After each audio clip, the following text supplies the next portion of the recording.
자, 이번엔 6월 모의고사 문제 한번 우리 시험본에 관련된 것만 풀어보도록 하겠습니다. 시험 문제가 너무 쉬워서 뭐 풀어주는 의미가 있나 싶어. 글씨는 보일지 모르겠습니다. 여러분들 그 인터넷에 6월 전국연합평가 1학년 통합과학 원료 검색하면은 다운받을 수 있으니까 직접 다운받아서 문제 풀어보시고 그 다음에 설명드리면 더 좋겠지? 자, 1번 문제. 다음은 측정과 어림에 대한 세 학생의 대화이다. 옳은 학생만을 있는 대로 고른 것은? 자, 학생 A입니다. 측정은 질량, 길이 등을 기준이 되는 양과 비교해서 수치와 단위로 나타내는 활동이야. 그렇지. 우리 방금 측정 배웠잖아. 측정이란 물리량을, 이런 다양한 물리량들을 기준이 되는 양과 비교해서, 이 기준이 되는 양과 비교하는 게 무슨 뜻이야? 도구를 사용하는 뜻이야. 도구에는 수치가 이미 나와 있잖아. 기준이 되는 수치가 있고 그 수치와 비교해서 수치와 단위로 나타내는 활동이다. 했기 때문에 정확한 측정의 정의라고 할 수 있겠습니다. 학생 A는 맞았다. 학생 B. 측정할 때는 저울, 가 등의 도구를 사용할 수 있어. 두말하면 잔소리죠. 당연한 말이고. 학생 C. 이번엔 어림이네요. 어림을 통해 대략적인 질량, 길이 등을 추정할 수 있다. 정확하게는 어렵다고 하더라도 대략적인 값은 추정해낼 수가 있죠. 그렇기 때문에 정답은 A, B, C 모든 학생 나와서 5번이라고 할 수 있겠습니다. 너무 쉬운데? 3번 문제 같은 경우에는 길이를 측정하는 다양한 사례가 나와 있네요. 우리 측정 배웠잖아. 자, 가. 지구에서 레이저를 빛을 쏘아 빛이 달을 표면에서 반사되어 다시 돌아오는 데 걸리는 시간을 이용하여 지구에서 달까지의 거리를 측정한다. 나. 원자핵 협리력을 사용하여 흑연 표면에 있는 탄소 원자의 크기를 측정한다. 다. 위성 위치 확인 시스템은 여러 개의 위성에서 오는 신호의 시간 차이를 이용해 수신기의 위치를 파악하여 이동거리를 측정한다. 라고 나와 있습니다. 옳은 것만을 모두 고르시오. 기억. 이 가에서 빛의 속력을 이용한데 지금 빛을 쐈죠. 쏴서 다시 돌아오는데 걸리는 시간을 이용하면 거리를 측정할 수 있대. 근데 우리는 시간에서 거리를 측정하려면 뭐가 필요해? 바로 속력이 필요하죠. 속력은 시간분의 거리니까.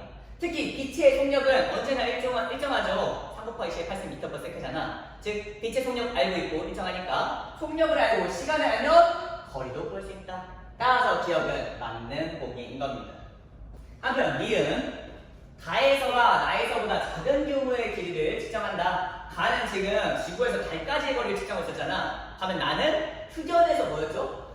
흑연 원자 사이 거리를 측정하는 거였나? 흑연 표면에 있는 탄소 원자의 크기를 측정하는 거래. 아니, 지구에서 달까지의 거리랑 탄소 원자의 크기 중에 뭐가 더 크겠어? 당연히 지구에서 달까지의 거리가 더 큰 규모죠. 즉, 가에서가 나에서보다 작은 규모? 아니다. 큰 규모다. 그래서 니은은 틀린 보기, 이건 맞는 보기였죠. 보기 디귿. 가에서는 이동거리의 정밀한 측정을 위해서는 정확한 시간 측정이 필요하대. 자, 위성 위치 확인 시스템은 위성에서 오는 신호의 시간 차이를 이용해서 거리를 측정한다고 하거든요.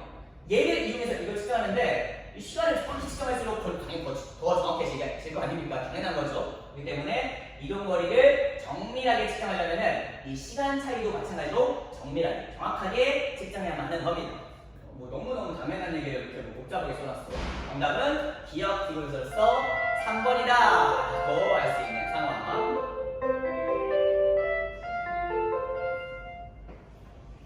자, 4번 문제입니다. 그린 가나 가는 자연에서 일어나는 여러 가지 현상들입니다. 가. 낮 동안에 태양이 위치 변화하는 거. 나. 사람의 심장박동 두근두근. 다. 세슘 원에서 나오는 빛의 진동. 이에 대한 설명으로 옳은 것만을 모두 고르시오. 해식에는 달을 이용한 것이다. 그렇죠. 이 해가 움직이는 이거에 따른 그림자를 통해서 시간을 알아내는 방법이잖아요. 맞는 말이고요.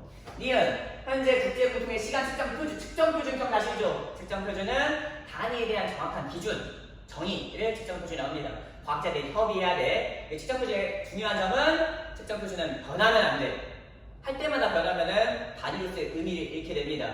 오늘은 이만큼인데 내일은 이만큼이고 올해는 이만큼이 안 된다는 거야. 매번 할 때마다 똑같은 값이겠죠? 자, 그런데 심장박동을 시간에 측정 표준할 수 있을까?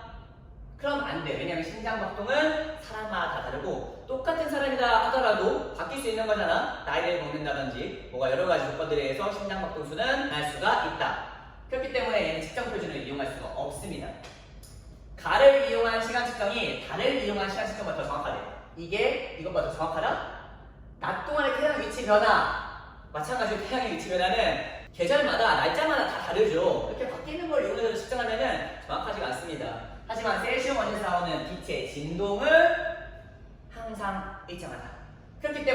애니티그 가를 이용해 가를 이용보다 더 정확하다는 말이 안 되는 얘기지. 그래서 정답은 기억 1번이라고 할 수 있겠습니다.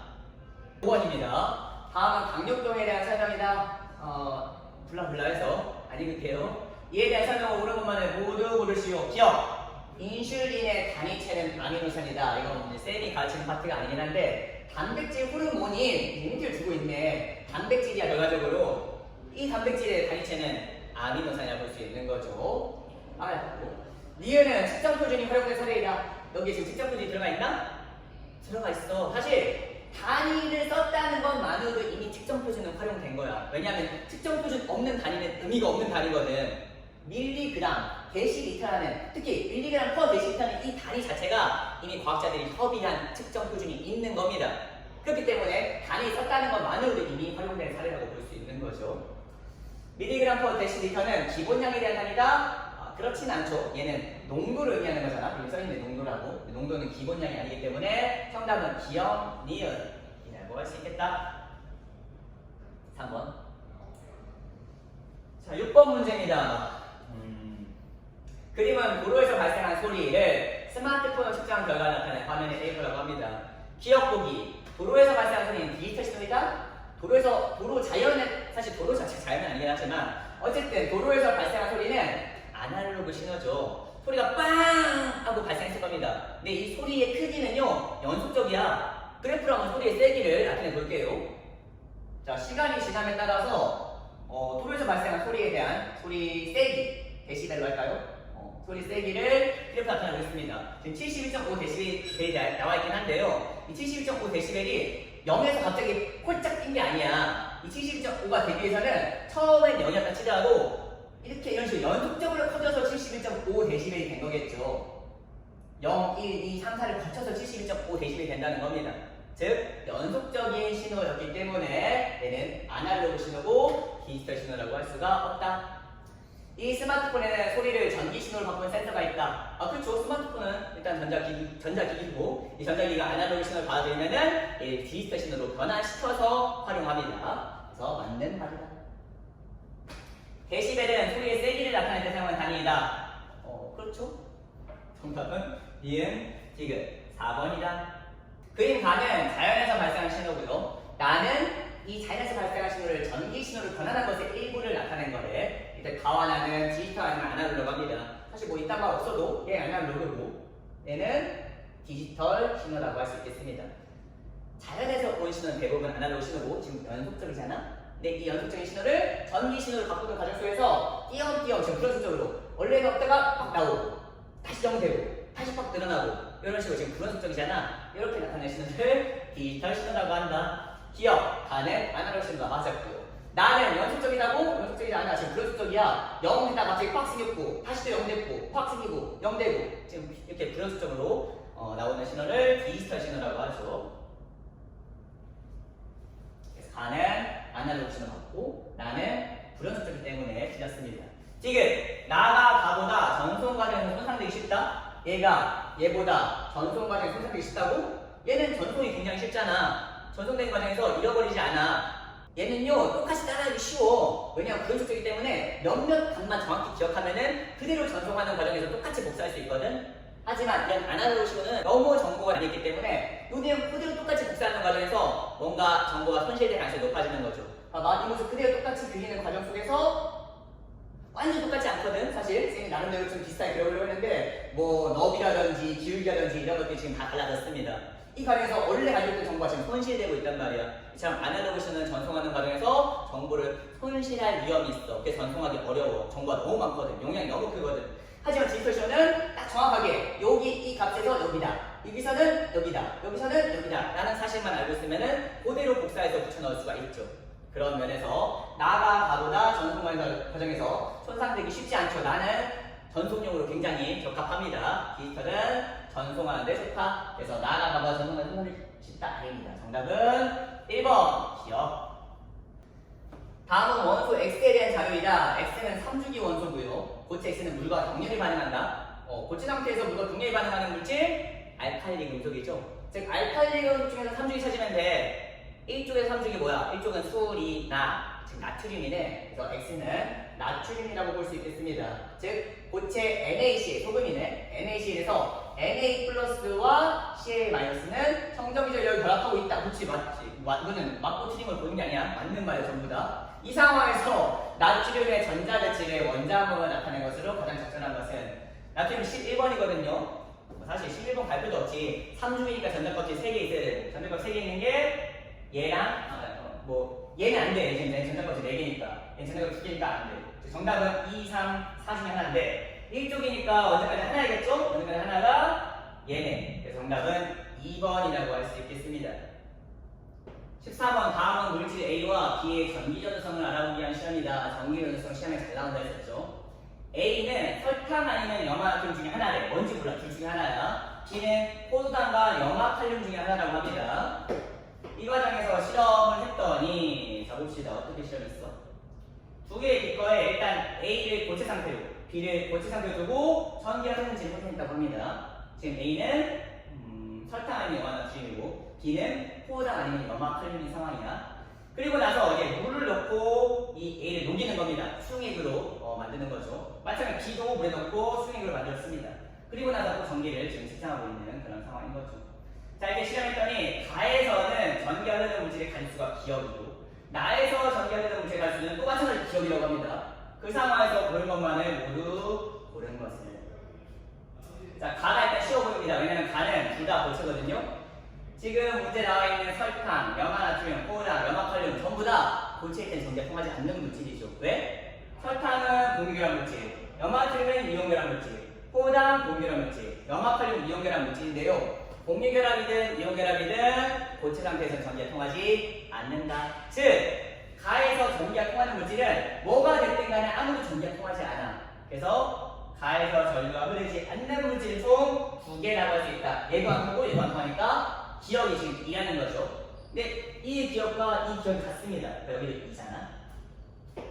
나에서 전류가 흐르는 물질의 가지수는 두 가지. 지금 여기서 전기가 둘 다 통한다는 거네. 그러니까 수용일 때 전기가 통하는 물질들만 있다는 뜻이야 지금. 자, 그럼 다시 간다. A는 이 중에 하나라고 하는데 물에 녹아서 전기가 흘러야만 해. 그럼 설탕일까 소금일까? 소금이야. 설탕물은 전기가 안 통하잖아. 그래서 A의 정체는 염화나트륨이었던 겁니다. A의 정체는 염화나트륨이다. 한편 여기서도 B에서도 지금 전기가 통해야 되는 거잖아. 전기가 통하려면 뭐 해야겠어? 지금 수용액이거든요. 그러니까 포도당은 물에 녹여서 전기가 안 통하니까 염화칼륨, 이온결합 물질이고 이온결합 물질이 물에 녹아서 전기가 통한다. 결과적으로 A는 염화나트륨, B는 염화칼륨인 상황인 겁니다. 여기서 고른 것만을 모두 골라라. 기억은 2다. 맞아.